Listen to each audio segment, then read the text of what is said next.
அப்படிப்பட்ட ஒரு மொழியை இவர் எழுதுங்கள், என் கல்லறையில் நான் தமிழ் மாணவன் இங்கு உறங்குகிறேன் என்று ஜி போப்பு சொல்றான். அப்படிப்பட்ட ஒரு மொழியை சனியன்னு சொல்லிடல. காட்டு மிராண்டிகளின் பாஷை, முட்டாள்களின் பாஷை அப்படின்னு சொல்லிடுறாரு.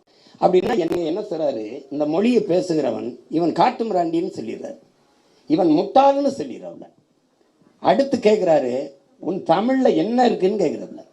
இந்த கேள்வியில என்ன வருதுன்னா, என் தமிழ்ல என்ன இருக்குன்னு கேட்டா, பல தேசிய மக்கள் கூடி வாழ்கிற இந்த நிலத்தில் கன்னடர் வாழ்கிறார், தெலுங்கர் வாழ்கிறார், குஜராத்தி வாழ்கிறார், பீகாரியர் வாழ்கிறார், மராட்டியர் வாழ்கிறார், மலையாளி வாழ்கிறார்.